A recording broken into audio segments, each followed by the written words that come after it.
রুদ্ধশ্বাস এলিমিনেটরে রংপুরকে হারিয়ে বিপিএলে টিকে রইল সিলেট। শেষ বলে 6 মেরে টাইটান্সকে দ্বিতীয় কোয়ালিফায়ারে তোলার নায়ক ক্রিস ওকস। মাত্র 112 রানের টার্গেট দিয়েও লড়াই করেছে রাইডার্স, কিন্তু শেষ পর্যন্ত আরও একবার প্লে অফ থেকে ছিটকে গেল রাইডার্স। রেইনবো অলরাউন্ডার এক্সটেরিয়র পে বাড়ির বাহিরের দেয়ালের সুরক্ষা নিয়ে থাকুন নিশ্চিন্ত।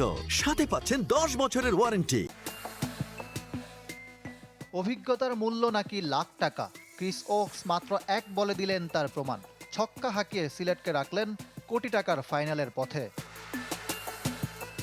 আর হারা ম্যাচে জয়ের আশা জাগিয়েও শেষ পর্যন্ত হতাশায় ভেঙে পড়ল রংপুর রাইডার্স।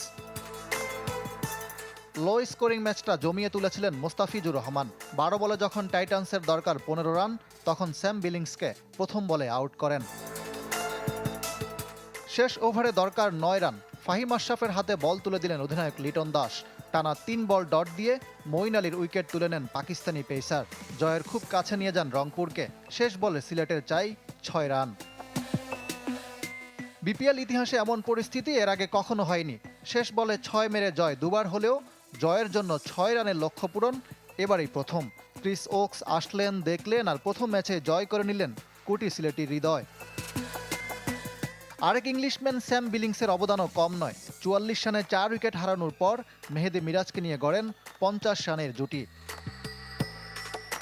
প্লে অফ মানেই ব্যর্থ রংপুর। ব্যাট হাতেই মূলত ম্যাচটা হাতছাড়া হয়েছে। টপ অর্ডারের আসা যাওয়ার মিছিল। তাওহিদ হৃদয়, ডেভিড মালান, লিটন দাস আর কাইল মেয়ার্স 2 অঙ্ক ছুঁতে পারেননি। মিডল অর্ডারে খুশদিল, মাহমুদুল্লাহ, নুরুল হাসানরা ইনিংস বড় করতে না পারায় 111 রানের বেশি তুলতে পারেনি রাইডার্স। ওকসের ফিনিশিং আর 2 উইকেটের পরও ম্যাচ সেরা খালেদ আহমেদ। 14 রানে তার শিকার 4টা। ইকরাম হুসাইন, চ্যানেল 24, ঢাকা।